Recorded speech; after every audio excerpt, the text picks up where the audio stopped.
नमस्कार, आपके साथ मैं हूं पूजा परमार। आप देख रहे हैं द फैक्ट इंडिया।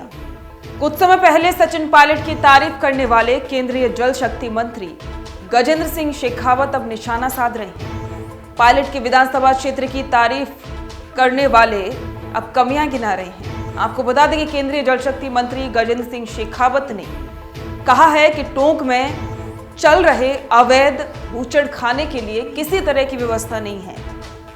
गौकशी की घटना को चिंता का विषय बताते हुए शेखावत ने कहा है कि टोंक लाल पानी पर तैर रहा है। जिन लोगों को इसकी चिंता करनी चाहिए वो कुर्सी बचाने की होड़ में 4.5 साल कहां थे।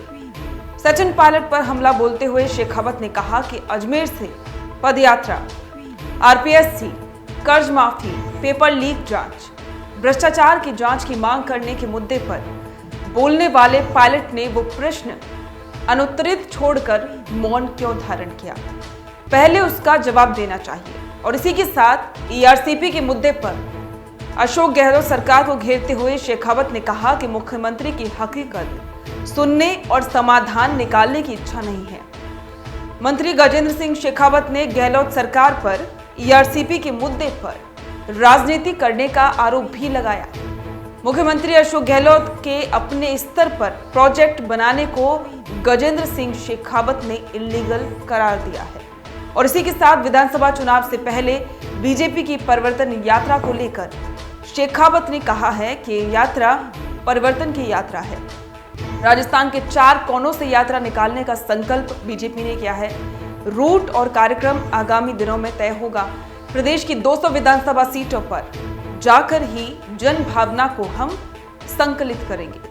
वर्तमान में कांग्रेस सरकार को नाकारा, निकम्मा, अराजक, भ्रष्ट और तुष्टीकरण करने वाली सरकार बताते हुए गहलोत सरकार को बांटने वाली सरकार भी बताया। शेखावत गहलोत पर निशाना तो पहले भी साधते आए हैं। जब सचिन पायलट ने अनशन और पैदल जनसंघर्ष यात्रा की थी तो गजेंद्र सिंह शेखावत ने ही पायलट की तारीफों के पुल बांधे थे और ये भी कहा था कि मेहनत पायलट ने की, 21 सीटों पर सिमटी कांग्रेस को बहुमत पायलट ने दिलाया और कुर्सी अशोक गहलोत को मिल गई। यही नहीं, कहा तो ये भी था कि पायलट अगर बीजेपी में आना चाहें तो उनका स्वागत है। इन बयानों से तो ऐसे कयास लगाए जाने लगे थे कि पायलट पर बीजेपी के दिग्गजों की नजर है, लेकिन कांग्रेस सालाकमान ने सभी संभावनाओं को खत्म कर दिया। सचिन पायलट की नाराजगी दूर करके एक बार फिर से सभी कयासों पर दोबारा से कांग्रेस सालाकमान ने विराम लगा दी और अब मैदान में पायलट उतर चुके हैं। जब से पायलट ने क्षेत्रों के दौरे शुरू किए हैं तभी से बीजेपी ने भी पायलट पर पलटवार करना चालू कर दिया है। अब देखना होगा कि इसका असर विधानसभा चुनावों पर क्या होगा। आपके इस पर विचार कमेंट करके जरूर बताएं। बने रहें द फैक्ट इंडिया के साथ।